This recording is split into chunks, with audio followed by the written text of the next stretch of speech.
for a quick little check-in. Looks like I got the camera right now. Okay, so my discussion today is just checking in with you guys to make sure we're still going to be on point for our firearm safety awareness and just a little bit of empowerment as well, just to make sure you guys are staying on point for your newly goals for the year of 2025. So our topic today is top 5 things that you need to know in order for you to be a great owner of firearm. So I have 5 things that I always explain to all of my students as I'm doing any training. So first of all, welcome to the show. I'm Mrs. Trouble, and this is Shoot the for anybody who is just newly joining. And I just want to make sure you guys have what you need to stay equipped with the knowledge that you need, so you can be safe out there, because it's important to make sure you're doing the right thing. Okay, so our first number one major thing is making sure you guys know about the law. If you're going to be a firearm owner, you have to make sure that you know some key things about the law.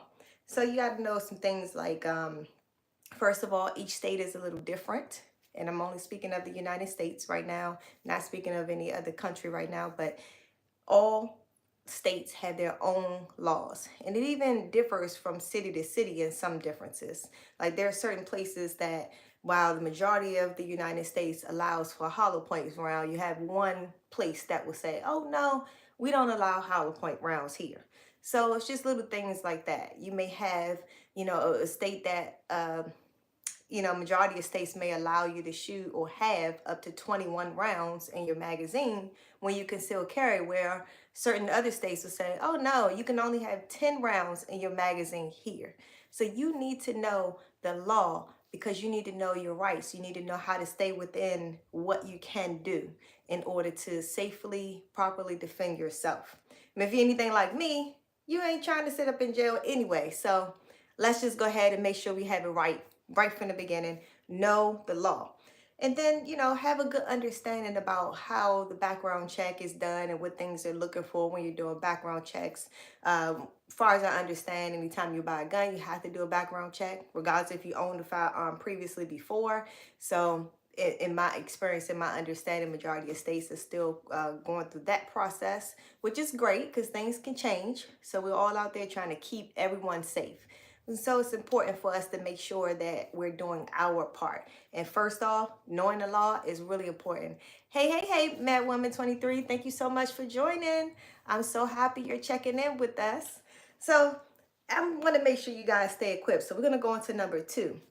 So number 2, safety comes first. So it's important for you to know how to safely handle this firearm and how to store it properly. So it goes along with training. Of course, I'm a firearm instructor. I'm going to push that. Please get some firearm instruction, regardless if it's with me or with another instructor. Trust me, I'm not jealous. My goal is I want to make sure you guys are equipped and you have what it is you need to be out there and be safe with your firearms. Because at the end of the day, it's nothing worse than you having to defend your life or your family's life, and you look at some legal consequences because either one, you did not understand or know the law, or number 2, you weren't equipped with the skills you needed. So let's see, what did Mad Woman 23 say? What are they looking for when doing background check? Like, what do they check? Credit? Good question. So no, they're not looking for credit, but they're looking for things on your background. Like maybe you could have been involuntarily committed to a hospital. You have some sort of mental different abilities, I like to say, instead of saying disabilities. It could be something like you have some felonies on your background, of course, or gotten some possession charges. Things like that is what they'll be looking for on your background check. Good question. So definitely keep a clear background check of those things and you should be good to go. And so there are some things in which I've been told that some states might be forgiven and other states may not be forgiven. For example, I have a student that took the class with us years ago, and she had to be like in her late to mid, like late 50s possibly. But she had a situation of self-defense that she was defending her life against her boyfriend when she was in her 20s, and used the knife to defend herself and got some charges. So it was sad because the state said, oh no, we're going to not award you your permit. Although you haven't been in trouble for 30 years for anything else, and that was the only thing on her record, they still were like, oh, we're unforgiving. We're not going to allow you to get a concealed carry permit because of that.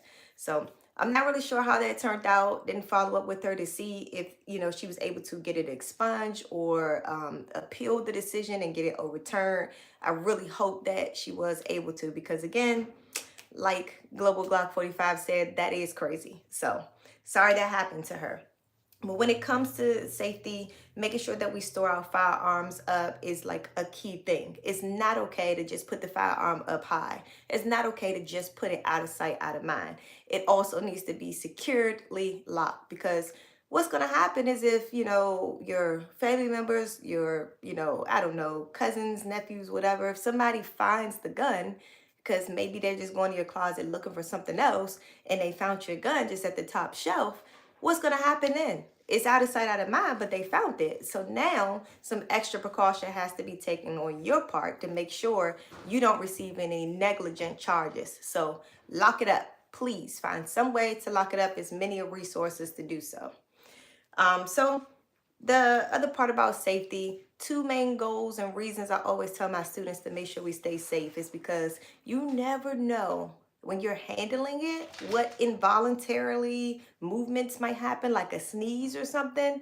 And so you got to keep that firearm pointed in the safe direction, never point it at anything you don't intend on destroying, and always keep your finger off the trigger. I cannot stress that enough. It's plenty of other videos out there that shows the mistakes of neglect handling.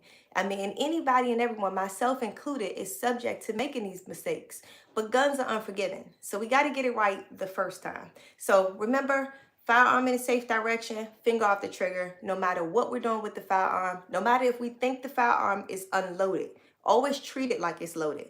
Because just that off chance, our memory is subjective. So just that off chance you think it's empty and it's not, and you make a mistake. We can't take it back. There's no takes back. So got to get it right the first time. So of course, training is going to be something that's going to allow you to be proficient. You cannot buy a firearm and just let it sit home. I'm sorry, you can't. You can't just go to a safety class or a concealed carry class once and then never did anything else again until it's time to renew your permit. No.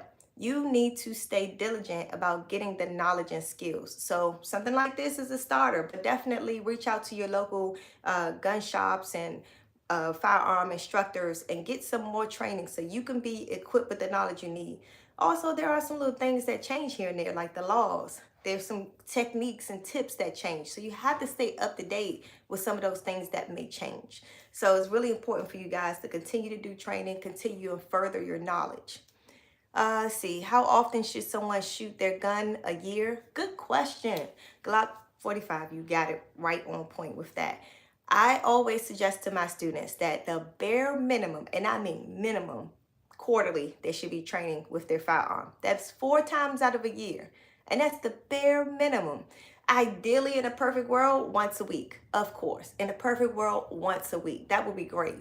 But I do understand, realistically, as a mom, as an entrepreneur, as an everyday citizen, firearm training could be expensive. So I understand why somebody may not be able to go once a week. But at bare minimum, make that trip at least every 3 months and do some dry fire practice at home. You can do that and still be ready for the range when you go every 3 months. So let's see, but how to train what I am working on. I'm just shooting to be shooting. Aha. Haha, no, you're not shooting just to be shooting. You are shooting to be proficient when there is an emergency situation.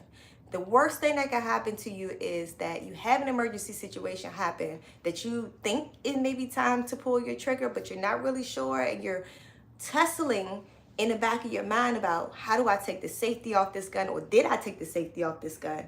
How much pressure do I pull on this trigger, or exactly how do I pull this out of my holster? It's all the way down deep inside my pants and I can't get it out the holster. You don't need to be fidgeting around with all these other thoughts, because you're already trying to think about what's a moral and ethical decision to make at that time that's going to save you your life or cost you your life. So the best thing you could do is constantly practice so you'll become very familiar with the firearm and that it becomes muscle memory to you. So you no longer have to think about those other behind the scene things. So yes, drills. Definitely drills is a good thing to do. I don't personally have any drills right now to name, but what I can tell you is repetition. So anything that you are practicing is really about repetition for you to build that muscle memory so you no longer have to think about what amount of pressure it's going to take for me to pull my firearm out my retention holster to be able to put it in my hand properly, to pull it all the way out and be able to squeeze the trigger. And regardless if I have an external safety or not that I would have to take off before I can actually shoot, all of those things come into play of you building a good muscle memory so you don't have to think about it in a time of an emergency. So as far as my suggestion, it's more about your repetition versus a specific drill, I would say. So take some time to do some dry fire. If I had to suggest a drill, I guess I would say some dry fire first so you can get comfortable with the way the trigger break is supposed to feel for you in your particular firearm. And then also when you go to the range, still practice and shoot in that way so you're familiar with exactly how it feels when it has ammunition in it as well. So you can be able to control the recoil that's to come after the click of the gun going off, okay? So I hope that helped. When it comes to legal and ethical use, you have to understand the self-defense laws because there are certain little things that can cost you your life, like meaning in a reverse way. Yeah, you saved your life by a firearm, but yet here it is now you have the legal repercussions of it. So you have to understand when is it appropriate to use it and when it's not. So something like castle doctrine, stand your ground laws, you have to understand those self-defense laws of that state in which you are in. And yes, each state is going to be different. And yes, you have to abide by those laws regardless of what state you are in at that time. Let's see, trouble. Oh, yes, thank you for putting that out there. We'll definitely post some drills out there that you can do, and that'll be helpful. So definitely stay tuned, Madwoman. I'll have some more drills for you to give you. All right, so, and then the community responsibility. So it's always your responsibility to be an upstanding citizen and show the world, show your family and friends how it is to be a responsible firearm owner, okay? So you're always going to do safe practices. You're always going to talk about safety awareness, not necessarily everyone pull out your guns and use a gun, but also be mindful that people are watching you. And usually the smaller ones, our youth are always watching. So it's really good for us to be a good model about how we're handling our firearm. If we're on social media posting pictures of us having a gun waving in the air, or we got money and we got gun and this, that, and the other, think about what perception someone is having from that and what is this going to cost them to do the same thing. Realistically, we have to be good examples for our loved ones, especially considering us owning a firearm. People already consider us to be a subject matter expert on firearm use or everything that is firearms. So that's unfortunate and that's the way it is. So you're going to have to do your part and make sure you show that you're responsible with your ownership. So that's my 5 tips for you guys today. Hopefully this is something that you carry on and take with you. And I'm so glad that you guys joined me today. I'm going to see you again at 8 p.m. on Friday with another great video about awesome things that we have to talk about. Help you guys be more equipped with your knowledge of firearm use and handling and feel a little bit more comfortable and definitely empower our women out there to get out there and shoot. So see you guys soon and thank you so much for checking in.